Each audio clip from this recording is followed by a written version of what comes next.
Hi, it's me again with CorelDraw Tips and Tricks. Somebody sent me this. They don't want the wordage. They just want like the sticker being pulled up. And most of the time when I do this type of stuff, I don't think mine looks as good as the original. This time I think mine looks better than the original with the shadowing and everything. Pretty easy to make. You just got to think of a couple of things like this angle to make it work in things that I do. I didn't even count how many polygon or how many parts there are, but I'm just going to draw 52 one. Now, to make these points sharp and all precise, you need to grab let's do this. Let's hit P and put it in the center of the page. And then let's bring in an index line and put P, because you need the top dead center one and then come down that line holding down the control button. That way, see when you move, I'm moving my control button left and right, but it's not moving until I get to a certain point because I'm holding down the control button. So I've got my points there, maybe a little bit too pointed. So I'm going to move it back up. Now, most people, and I did it at first, try to draw an angle across here. Then I started thinking, we can always rotate it.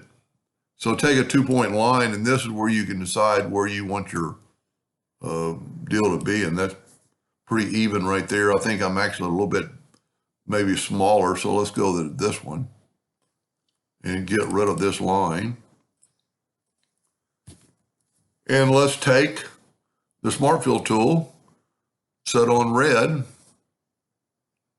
and let's fill in that plane. Now let's take this one, and for a second, I'm going to fill it in with blue or another color than white so we can see it.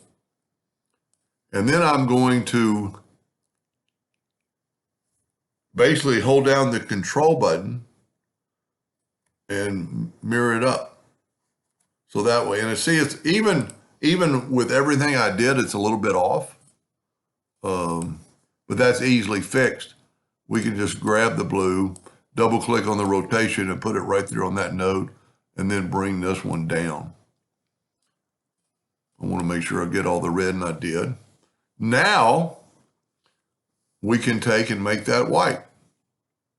Doesn't look white because it's on a black background, but we're going to take it now. Let's get rid of our indexing lines. Take now and let's get the interactive fill tool, and we're going to go downwardly. And we're set on both white, so we're going to add a little gray to this one. And see what that did. And then I'm actually going to add a little gray to this one. Maybe bring it up a little bit, and then add a white in the middle. And that's going to theoretically going to make her like almost like a fold, or not a fold, but a roll. And I can actually see I might have moved it. I can see my red. Well, you know what? Maybe when I'm not going to take this away yet. No, I can still see my red. So now what I want to do is take the Smart Fill tool and fill this bottom part with gray.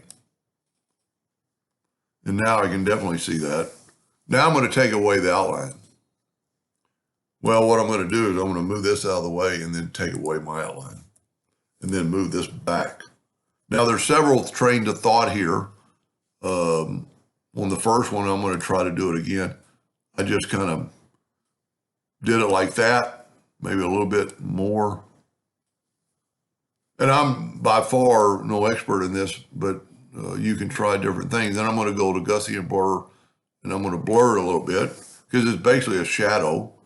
And I'm going to go a little bit further this time. Say OK.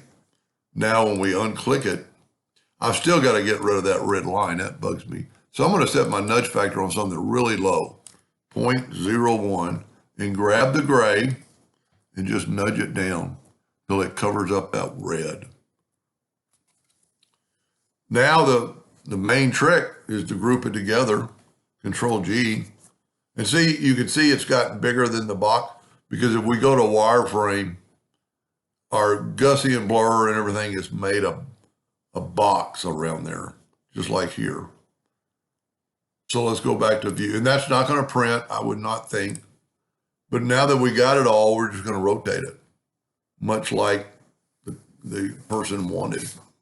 And now you can see that it's either the Gaussian Blur or Interactive Fill Tool giving us that block. But that looks pretty good. I don't know what they're going to do with it, but anyway, I hope that helped them a little bit. Thank you for watching.